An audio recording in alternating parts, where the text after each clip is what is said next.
Hino Trucks owns a pretty good share of the medium-duty truck market, with thousands of its popular cab-over and conventional trucks roaming the streets of every city in North America. The XL Series trucks expand Hino's reach into the Class 7 and the lighter end of the Class 8 market.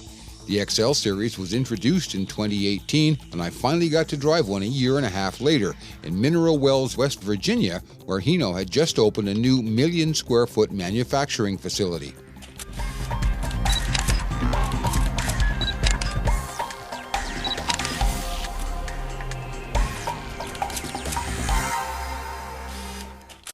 Hino offers the XL8 in a 4x2 or 6x2 in tractor or straight truck configuration.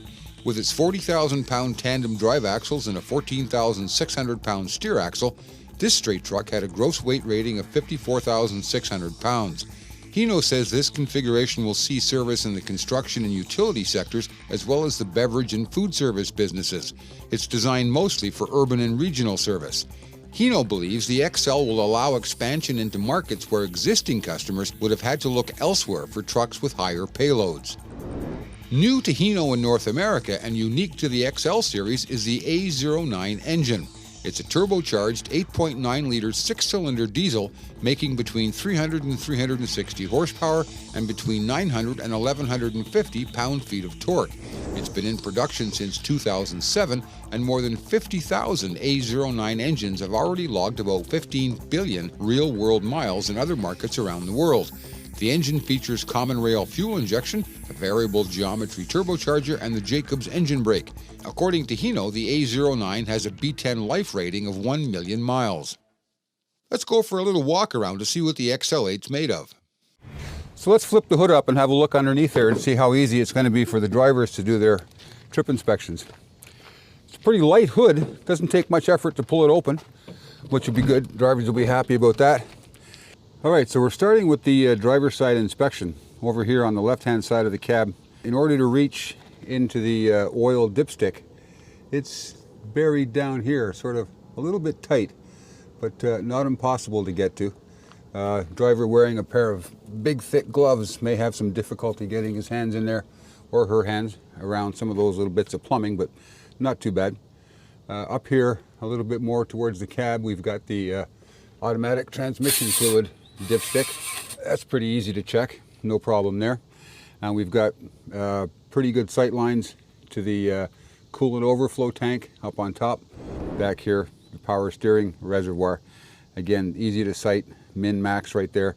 No problem seeing that.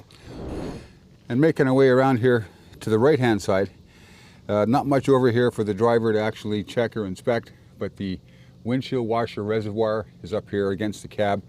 A little high up, but not bad. It's a pretty good sized reservoir. Air cleaner here, easy to take off, 4 little thumb screws, 3 thumb screws to get that off. Everything else is packaged pretty tight up front up here.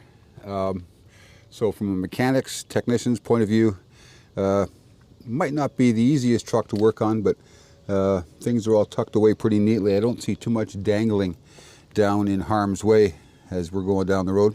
One of the things drivers are really going to like about this truck is the door opening. It's a full 80 degrees, so a pretty large driver would have no trouble at all getting in and out of this cab.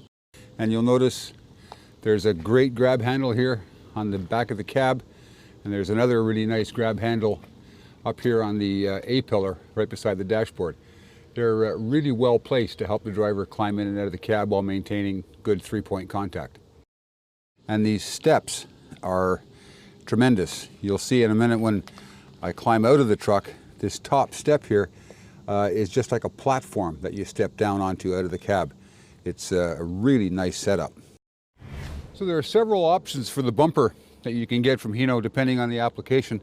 This particular one here is the sort of dressier one. It's got the chrome insert in the middle, but it's still a 3-piece bumper. So if you're working in the city, which this truck is going to do a lot of, this part of the bumper is going to take a bit of a beating. So it's fairly easy to replace. That comes off. The wing on the left side comes off, of course, and the center section remains intact most of the time. Up front here, we've got the 14,600 pound axle, the Dana, with Bridgestone tires on it. Good, robust front end.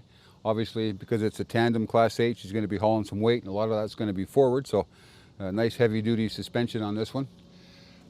You got the access to the reefer unit for the technicians if they have to get up there and have a look.